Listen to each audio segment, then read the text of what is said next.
आपका स्वागत है आकाश एजुकेशन सेंटर में। आज हम इकोनॉमिक्स 12th क्लास की वीडियो बना के लाए हैं आपके लिए। आज हम आपको चैप्टर समझाएंगे 9 इकोनॉमिक्स का 12th क्लास का। अध्याय नंबर है न्यून अभावी मांग और अधि मांग की समस्या। तो सबसे पहले आप ये जानो, आपको ये पता होना चाहिए कि अत्यधिक मांग, अतिरेक मांग, अधि मांग, प्रभावी मांग और अधिक्य मांग ये सब एक ही है। एग्जाम में आपके कुछ भी नाम आ सकता है, वो कुछ भी पूछ सकता है। वो ये पूछेगा अत्यधिक मांग क्या है, अतिरेक मांग क्या है, अधि मांग क्या है, प्रभावी मांग क्या है, अधिक्य मांग क्या है। तो कोई भी नाम से पूछे तो आप समझ जाना यही है। जैसे निकनेम होते हैं ना, इसके एक बच्चे के जैसे और सारे नाम है, ऐसे ही हम इसकी बात कर रहे हैं, इनके ही इतने सारे नाम हैं। या न्यून मांग को अल्प मांग कहते हैं, न्यून मांग, अल्प मांग, अभावी मांग, कम मांग। ठीक है, अब हम सबसे पहले पहला क्वेश्चन स्टार्ट करते हैं। पहला क्वेश्चन है आपका अत्यधिक मांग, अतिरेक मांग, अधि मांग, प्रभावी मांग, अतिपूर्ण रोजगार संतुलन और अधिक्य मांग क्या है। तो सबसे पहले हम ये पढ़ते हैं अधिक्य मांग है क्या। जब किसी अर्थव्यवस्था में पूर्ण रोजगार के स्तर पर कुल मांग कुल पूर्ति से अधिक हो जाती है। अत्यधिक मांग जब किसी अर्थव्यवस्था में पूर्ण रोजगार के स्तर पर जब कुल मांग कुल पूर्ति से अधिक हो जाती है तो उसे क्या बोलते हैं हम, अत्यधिक मांग या अतिरेक मांग या प्रभावी मांग। कुल मांग कुल पूर्ति से ज्यादा हो जाना, कुल मांग कुल पूर्ति से ज्यादा हो जाना उसे बोलते हैं हम। ये तो आपको डेफिनेशन समझ आ गई होगी, जिसमें कुल मांग कुल पूर्ति। लेकिन स्टार्टिंग जरूर लिखना ही है कि जब किसी अर्थव्यवस्था में पूर्ण रोजगार के स्तर पर कुल मांग कुल पूर्ति से जब ज्यादा हो जाती है, क्योंकि मांग ज्यादा हो रही है, डेफिनेशन में लिखा है मांग क्या हो रही है, ज्यादा, तो उसे हम क्या बोलते हैं, उसे बोलते हैं हम अत्यधिक मांग। क्लियर। अब आपको समझाते हैं स्फीति अंतराल क्या है। स्फीति अंतराल क्या है, जब किसी अर्थव्यवस्था में पूर्ण रोजगार के स्तर पर कुल मांग कुल पूर्ति से अधिक हो गई तो इसके मध्य जो बने अंतर को, इसमें जो अंतर बना उसे हम बोलते हैं स्फीति अंतराल। जैसे एग्जांपल उदाहरण के तौर समझाते हैं। जैसे एक अर्थव्यवस्था में 5000 कुंटल गेहूं का उत्पादन हुआ, परंतु मांग 6000 कुंटल हो गई। मांग क्या हो गई, ज्यादा, तो हम उसे क्या बोलेंगे, इसके जो 1000 जो कुंटल है उसे हम बोलेंगे स्फीति अंतराल। और जो मांग ज्यादा हो गई है उसे बोलेंगे हम अत्यधिक मांग। मेरे हिसाब से आपको समझ में आ गया होगा। क्लियर। ये था हमारा अत्यधिक और स्फीति अंतराल। अब हम जानेंगे स्फीति अंतराल जब होता है तो अर्थव्यवस्था पर क्या प्रभाव होता है। तो सुन लो, इसके होने से उत्पादन और रोजगार पर कोई प्रभाव नहीं पड़ता, ना उत्पादन पर ना ही रोजगार पर, जबकि वस्तु की कीमतों में वृद्धि हो जाती है। क्योंकि जब किसी चीज की मांग ज्यादा होगी तो उसकी डिमांड तो अपने आप ही बढ़ जाएगी, प्राइस कीमत बढ़ जाएंगे, उसके कीमत तो अपने आप ही बढ़ जाएंगे। मतलब जब हमारी डिमांड ज्यादा हो रही है तो उसके प्राइस तो अपने आप ही बढ़ेंगे। तो आपको समझ आ गया होगा स्फीति अंतराल, अत्यधिक मांग और स्फीति अंतराल के लिए। अगला है हमारा न्यून मांग। इसका उल्टा है, आपने जो ये समझाया अभी इसका उल्टा कर दोगे तो पूरा न्यून मांग और स्फीति अंतराल हो जाएगा। जैसे जब किसी, अब हम पढ़ते हैं पहले न्यून मांग, अल्प मांग, अभावी मांग और कम मांग। ये क्या है, जब किसी अर्थव्यवस्था में पूर्ण रोजगार के स्तर पर कुल मांग कुल पूर्ति से कम हो जाती है। इसमें मांग ज्यादा हो गई थी, इसमें मांग कम हो गई है, तो उसके मध्य इसको क्या कहते हैं हम, इसको बोलते हैं न्यून मांग। जब किसी अर्थव्यवस्था में पूर्ण रोजगार के स्तर पर कुल मांग कुल पूर्ति से कम रह जाती है तो उसे न्यून मांग, अल्प मांग, अभावी मांग और कम मांग कहते हैं। और तथा इसके मध्य वाले अंतर को स्फीति अंतराल। इसका भी एग्जांपल सुन लो। जब एक अर्थव्यवस्था में 5000 गेहूं कुंटल का उत्पादन किया जाता है, परंतु उसकी मांग 4000 कुंटल रह गई, उससे कम रह गई, तो उसके मध्य वाले अंतर को हम क्या बोलेंगे, स्फीति अंतराल। मेरे हिसाब से समझ, एक अगर समझ लोगे तो दूसरा अपने आप ही आपको समझ में आ जाएगा। अब इसका भी हमें उदाहरण एग्जांपल जानेंगे। स्फीति अंतराल से होता क्या है।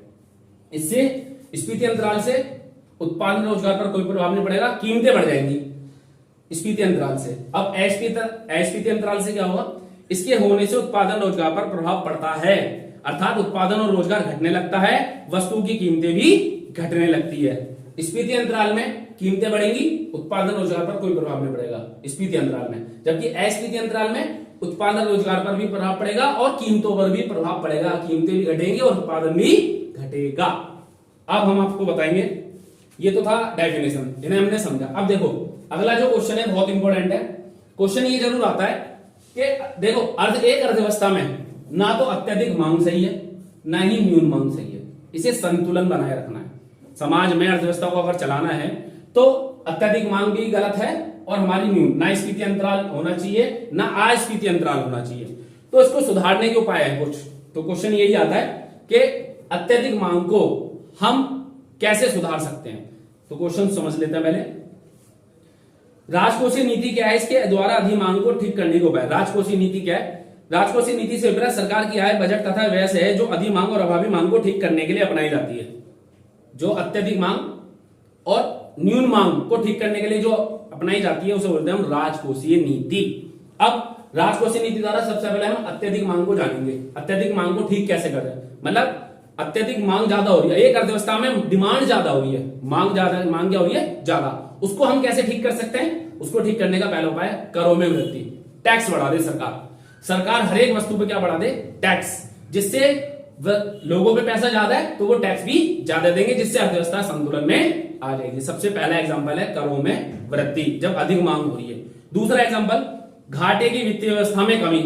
नए नोट छापना बंद कर दे सरकार, नए नोट छापना बंद कर दे, जिससे क्या होगा? जो पुरानी करेंसी है लोगों पर वो खर्च होगी। सार्वजनिक व्यय में कमी, गवर्नमेंट खुद खर्च पैसे करना बंद कर दे। सार्वजनिक व्यय, ऋण देना बंद करे, क्योंकि इन पे तो पहले ही पैसा ज्यादा है, तो इसलिए जो मांग ज्यादा हो रही है वो क्या हो जाएगी? कम हो जाएगी। 3 मैंने बताया आपको, करों में वृद्धि, घाटे की व्यवस्था में कमी और सार्वजनिक व्यय में कमी। 4 है सार्वजनिक ऋण में कमी, वो तो मैंने आपको बता दिया, सरकार ऋण ना दे, लोन ना दे, ये थे इसके जब मांग क्या हो रही है? ज्यादा। अब हम पढ़ेंगे न्यून मांग को हम कैसे ठीक कर सकते हैं। अब इसके द्वारा भी अत्यधिक मांग में जो पढ़ा इसका उल्टा कर दो, न्यून मांग में आ जाएगा। अब न्यून मांग को, जब मांग कम है, लोगों के पास पैसा नहीं है, मांग कम है, तो क्या करे?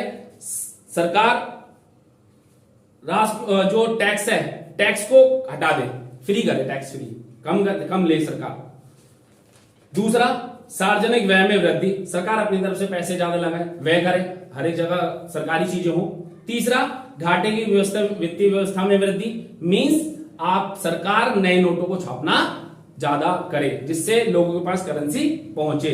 सार्वजनिक ऋण, सरकार लोन देना चालू करे, सार्वजनिक ऋण, जिससे लोगों को लाभ मिलेगा और वो स्वयं वो अपना रोजगार स्थापित कर सकेंगे। मतलब अगर आपने एक के याद कर लिए, उसके उल्टे ही हैं सारे पॉइंट। अगर आपने ये याद कर लिया तो उसका उल्टा ये है, ये याद कर लिया तो उसका उल्टा ये है।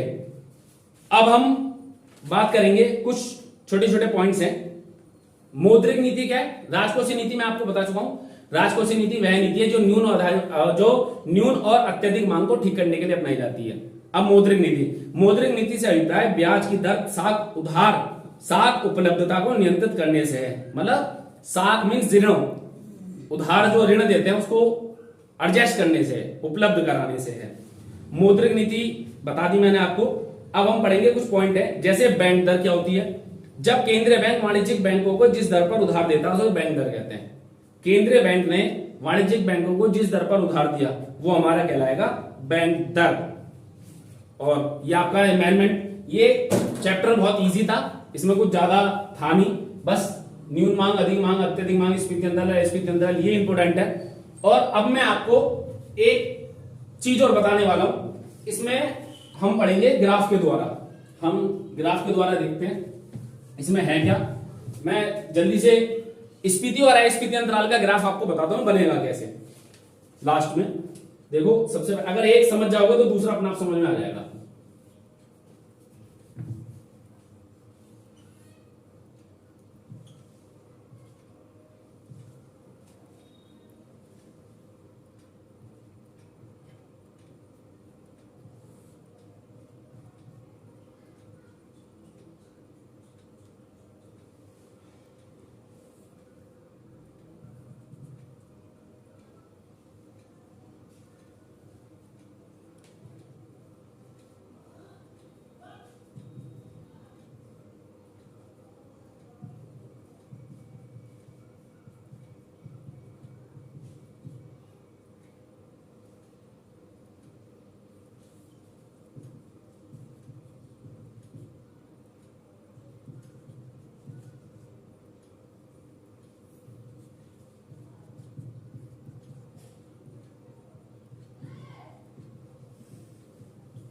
देखते हैं। ये देखो ये हो गई आय, हम इससे समझेंगे। ये हमारी है पूर्ति और ये है डिमांड। देखो ये ग्राफ है, एक अर्थव्यवस्था में कुल मांग कुल पूर्ति से ज्यादा हो जाती है। एक अर्थव्यवस्था में कुल मांग कुल पूर्ति से ज्यादा, मतलब पूर्ति कम है और मांग क्या है, ज्यादा, तो इसे हम बोलते हैं अत्यधिक मांग। और इसके जो मध्यवर्ती अंतर, ये जो अंतर है इसके अंदर, उसे बोलते हैं हम स्फीति अंतराल।